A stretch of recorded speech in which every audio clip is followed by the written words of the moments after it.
जय श्री गणेश एवरीवन। आज हम बात करेंगे धनतेरस के बारे में। आज धनतेरस है ना, 18 अक्टूबर 2025 को।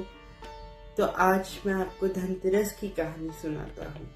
धनतेरस क्या है और धनतेरस क्यों मनाया जाता है, ये मैं आज आपको इस वीडियो में बताने वाला हूँ। तो वीडियो को पूरा देखना। उससे पहले अगर आप मेरे चैनल पर नए हो, ऐसी ही नॉलेज वाली वीडियो देखने के लिए आप मेरे चैनल को सब्सक्राइब कर सकते हो। और आप अगर मेरे चैनल पर नए हो तो मेरा नाम है देवांश सिंह। और अगर आप ये पता करना चाहते हो कि आपको कौन सा काम सूट करेगा, अगर आप कोई नया काम शुरू कर रहे हो या नई जॉब करने वाले हो, क्या आपको वो सूट करेगी, आप उसमें तरक्की करोगे या नहीं, तो आप मुझे कॉल करके क्वेश्चन पूछ सकते हो। आपको स्क्रीन पर मेरा नंबर दिख रहा होगा। और अब वीडियो को शुरू करते हैं बिना देरी की। तो धनतेरस दिवाली का पहला त्योहार बोला जाता है। 5 दिन का त्योहार होता है दिवाली का। दिवाली धनतेरस से ही शुरू होती है, ऐसा कहा जाता है।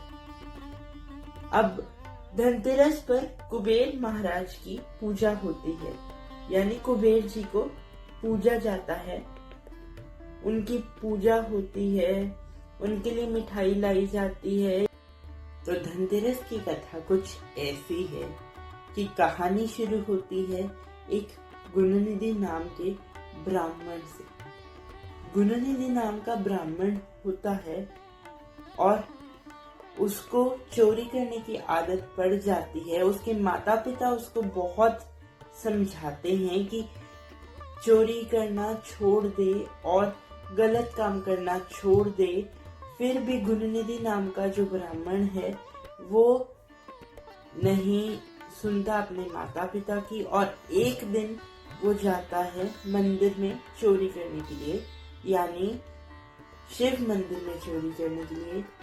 कथा में ऐसा बोला जाता है, कहानी में ऐसा ही है कि वो शिव मंदिर जाता है, एक रात चोरी करने की योजना बनाता है। तो गुणनिधि जो है वो चोरी करने की योजना तो बना लेता है और पूरी रात बैठ के ये सोचता है कि वो मंदिर से क्या क्या चुराएगा, जैसे सोना चांदी, अनाज और भी कई चीजें जो मंदिर में थी उस वक्त, जिस वक्त गुणनिधि ने ये योजना बनाई थी कि वो मंदिर में चोरी करेगा। अब रात हो गई।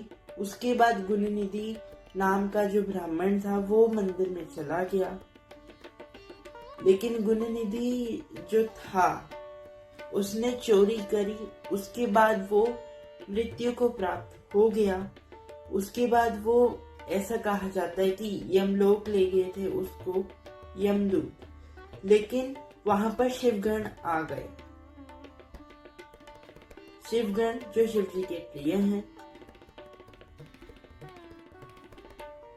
पर गुणनिधि ने कुछ ऐसा किया था उस रात मंदिर में जिससे शिव जी प्रसन्न हो गए थे। कथा में ऐसा बोला जाता है। गुणनिधि ने चोरी करने के लिए मंदिर में एक दिया जलाया था और उसी दिए से मंदिर में रोशनी हो गई थी। इस कारण से जब वो मृत्यु को प्राप्त हुआ अपने चोरी करने की वजह से, तो शिवगण आ गए, क्योंकि शिव जी ने बोला था कि गुणनिधि को वो उनके पास लेकर आ जाएं, क्योंकि वो शिव मंदिर में मरा था। इसलिए क्योंकि वो शिव मंदिर में मृत्यु को प्राप्त हुआ था, तो शिव जी ने गुणनिधि को अपने पास बुला लिया मृत्यु के बाद। और आगे की कहानी देखने के लिए आप वीडियो को पूरा देखना। अब गुणनिधि को शिवगण जो थे वो कैलाश ले आए, और उसके बाद महादेव ने गुणनिधि से बोला कि तुम मेरे मंदिर में मृत्यु को प्राप्त हुए, इसलिए तुम्हें शिवलोक आने का मौका मिला। इस कारण से तुम शिवलोक आए हो मरने के बाद, पर तुमने चोरी करी इसलिए तुम मृत्यु को प्राप्त हुए, और तुमने मेरे अंधेरे मंदिर में जो एक दीपक जलाया था उससे मेरे पूरे मंदिर में रोशनी हो गई, उससे मैं बहुत प्रसन्न हूँ। इसीलिए गुणनिधि मृत्यु के बाद कुछ देर तक कैलाश में रहा महादेव के साथ। और ऐसे ही गुणनिधि जो था फिर वो कुछ देर तक महादेव के साथ रहा कैलाश में। और कुछ देर बाद गुणनिधि का एक नया जन्म होता है। उस नए जन्म में गुणनिधि जो है वो महादेव का बहुत बड़ा भक्त बनता है। कलिंग का एक राजा होता है, उसके राजमहल में गुणनिधि अपना नया जन्म लेता है उनके पुत्र के रूप में। और उस जन्म में महादेव का बहुत बड़ा भक्त बनता है गुणनिधि, जिसका नाम था वृषश्रवण। वृषश्रवण भी बहुत बड़ा भक्त होता है महादेव का।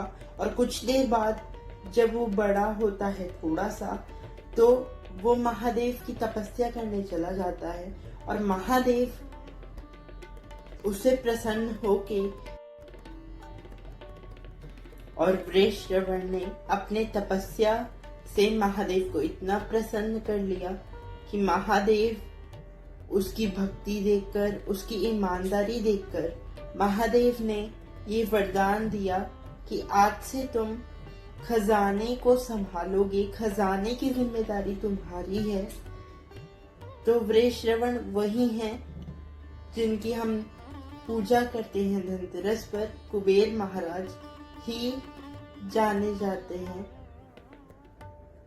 और इसीलिए कुबेर महाराज की पूजा भी होती है धनतेरस पर, क्योंकि महादेव से उनको वरदान मिला था कि आज से तुम्हारी जिम्मेदारी है कि तुम सारा खजाना, पैसे और सोना चांदी संभालो।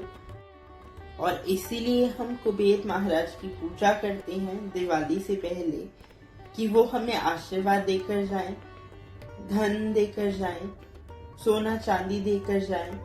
और इसीलिए उनकी पूजा भी होती है धन की देवी लक्ष्मी के साथ।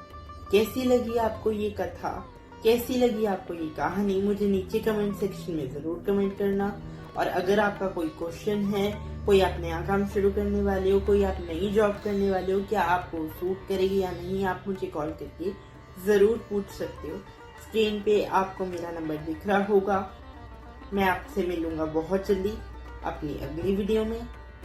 आप सबको हैप्पी धनतेरस, धनतेरस की हार्दिक शुभकामनाएं, धनतेरस 2025 की। अब मैं अगली वीडियो में आपको मिलूंगा। जय श्री गणेश।